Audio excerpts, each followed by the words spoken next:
Hello, good morning. My name is Dominique and this is Homesteading for Three if you are new.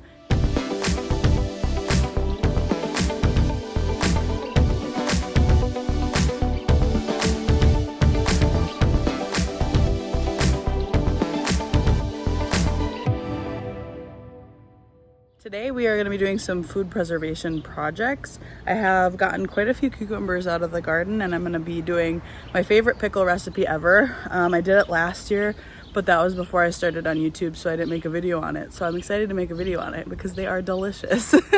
But I need 8 pounds worth of cucumbers and I only have like 2 or 3 pounds right now, but I think I have enough growing in the garden that I can get the rest. I was trying to do it with all pickling cucumbers, but I am gonna have to use some slicing cucumbers, but I think it'll be fine. So let's do some harvesting.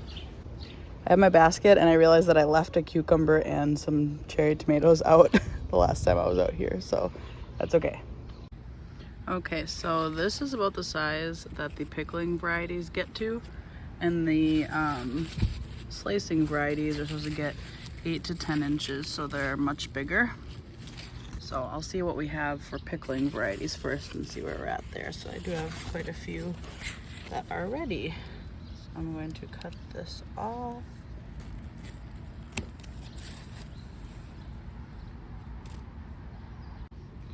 Okay, so we had that many pickling ones, and then I'm gonna get the slicing cucumbers.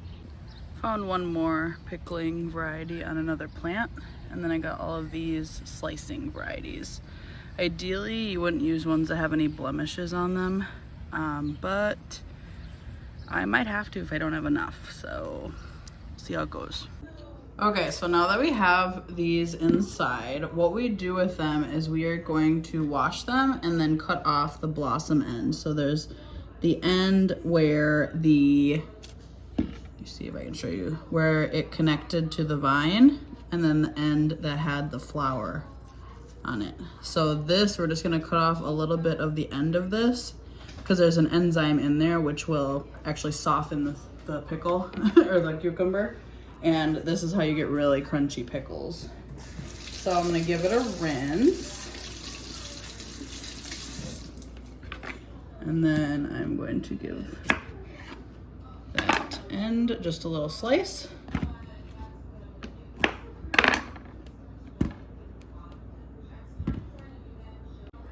So in this pot, I've had this pot in my fridge for almost a week now. And the cool thing about this recipe is you can make this saltwater brine and cut the ends off of the cucumbers you have. And then as you get more, you can add to it until you have the full 8 pounds that you need for this recipe.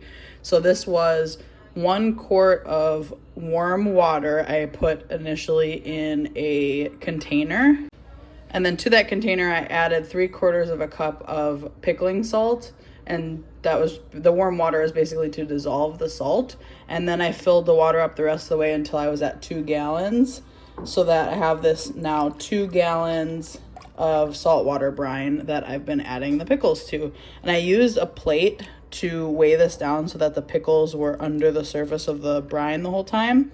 And then as I, added more, I made sure they were all still under the water. But I'm gonna add all the cucumbers that we just harvested, and then I'm gonna weigh them to see how many pounds we're at. All right, so this is all the cucumbers that I have. Like I said, some of them have blemishes on them. If I have 8 pounds without the blemished ones, I'll leave these out and use them just for slicing, and I'll cut the bad spots off. But we'll see. So I wasn't at 8 pounds, so I thought, what else could I add to this? And carrots. I know you can pickle carrots. I've never done it before, but I don't really want to go to the store and get more cucumbers, and that's all I have out in the garden right now. So I'm gonna pickle some carrots too, and we'll see what happens.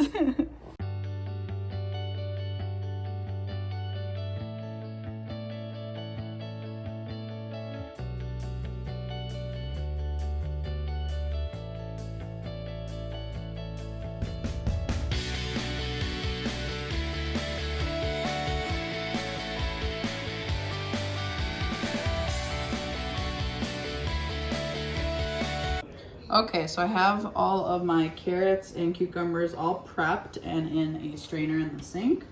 So what I'm gonna do is add all of our ingredients for the brine that will go like over the vegetables in the jars. And I am going to first add 8 cups of filtered water. So I have like a Brita filter thing that stays in the fridge. I'm just gonna use the water from that since it was filtered. We're gonna add 8 cups of this to our pot. All right, getting the water in the pot. All right, and I'm going to use white vinegar for this. We need 6 cups of any 5% vinegar. You don't want to use something like apple cider vinegar, like raw apple cider vinegar, because that will continue to change percentage in the jar. So I'm going to do 6 cups of this vinegar. We're going to add the vinegar right into this pot.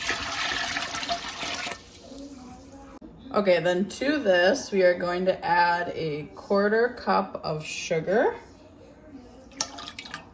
and a 1/2 cup of pickling salt. You can use any like good quality salt that doesn't have like extra additives in it and stuff.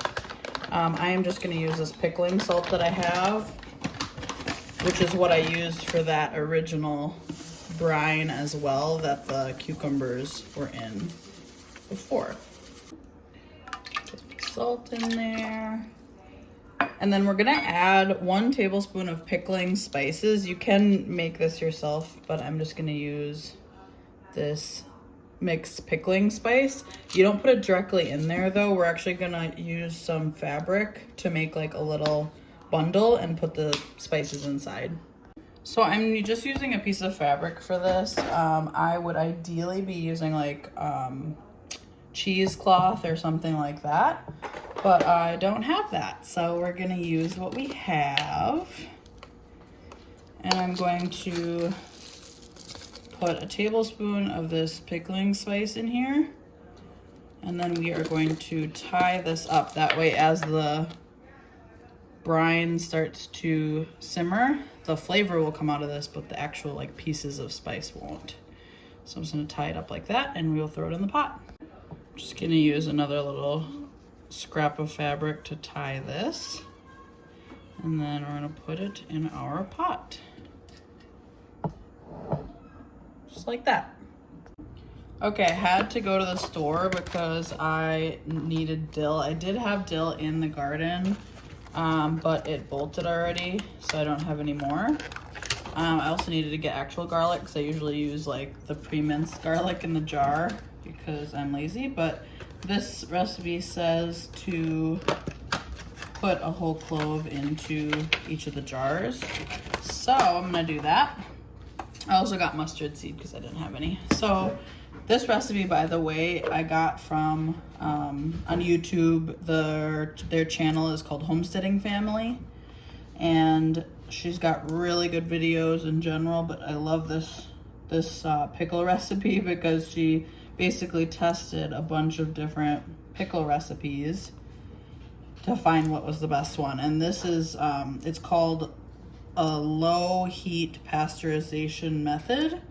It is an approved canning method, a safe canning method, but basically we will not be canning it at a boil the whole time like you normally would when you can things. So it's definitely a different method, but I really like it.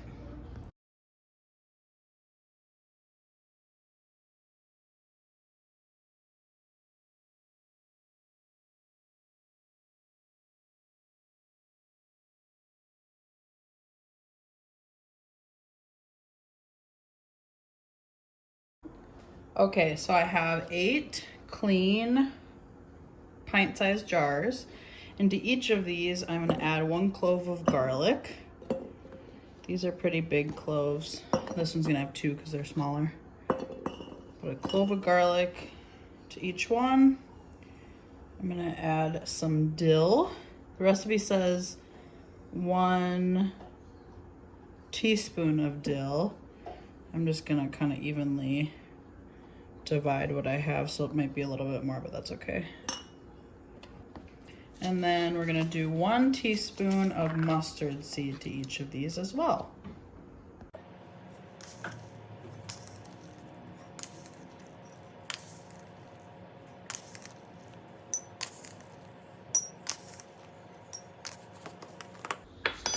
Now I'm going to slice up my cucumbers and carrots to the size that I want. And you can do whatever shape you want. If the pickles are, or the cucumbers are small enough, you can just leave them whole. If you want to do slices, you can do slices. And if you want to do spears, you can do spears. So for me, it's going to kind of depend on the size of the cucumber. And I forgot to mention, I do have that pot of brine on the stove just coming up to a simmer. So I think what I'm gonna do is, depending on the shape of them too, like if they're kind of curved, I might, maybe I'll try to do spears.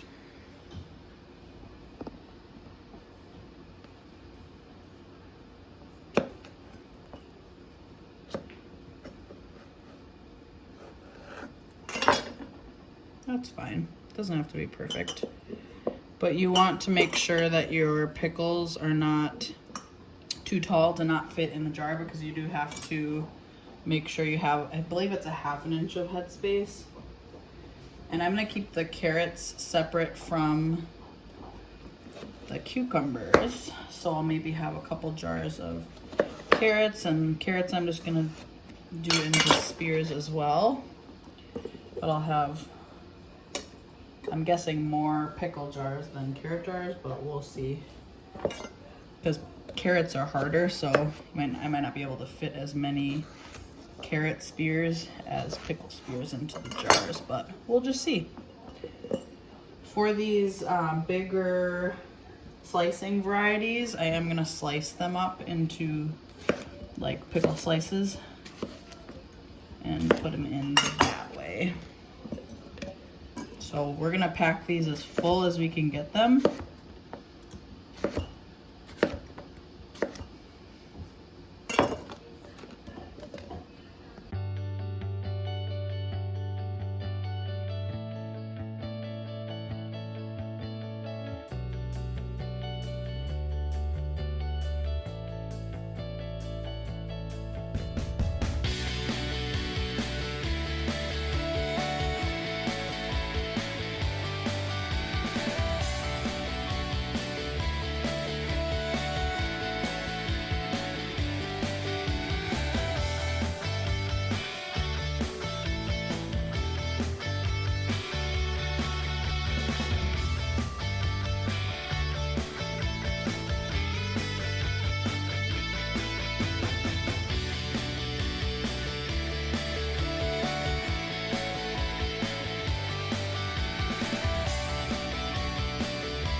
So for this low temperature pasteurization method, you basically keep it at a certain temperature for a certain amount of time right below boiling. I'll leave the link in the description for the original video that gives you a little more specific instruction, but they turned out really well. Alright, so here's the part of the video where my house got too loud and I decided to do it as a voiceover instead of talking while I worked. But we are now starting our raspberry jam. I'll put the link to the recipe in the description box, but basically I just mixed raspberries, and these were raspberries that I got from my parents' property. They have a bunch of raspberry bushes, and you mix the raspberries with the sugar and the lemon juice, and you cook it down until it starts to kind of thicken up. The recipe specifies how long to cook it for. But then I actually ran it through my food mill, which was an extra step, but I wanted to try to get the seeds out. Spoiler alert, it did not work. It got a lot of the seeds out, but raspberries have a lot of seeds, so there was still plenty of seeds left in the jam, but it still ended up being really good. So I basically just ran it all through the seed mill, which took a while. This was a antique seed mill, actually, or food mill, and I got it from an antique store near me, so kind of fun fact, but it was worth a try. I don't know if I would do it this way again, but you do what you can.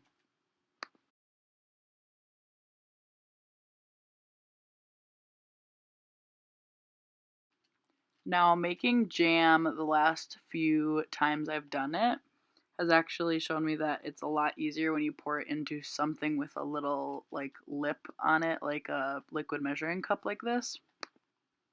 And when I do it this way, I don't even need to use a canning funnel a lot of the time. I've done it a couple times since this day that I did it. But you just basically pour it into the jar. It's a lot easier. You don't make as much of a mess, and I am a fan. Now, by this point, I was getting kind of tired, so I didn't even care that the second jar didn't didn't get up to the headspace. I'm not entirely sure if it's okay technically to leave more headspace than you're supposed to, but I did, and it sealed. It worked out fine, and I brought it through that canning process. I wish I had more, but I didn't have enough raspberries to make more than more than this at this point. But that's okay. Guys, sorry, my dishwasher's going. Look how many things we can today. We have our pickles, both spears and slices. We have our pickled carrots, and we have our raspberry jam, which I attempted to get the seeds out of, but as you can see, the food mill did not get all the seeds out, but that's okay. Thanks for hanging out with me while I did all this canning, and I hope you have a great rest of your day. Bye.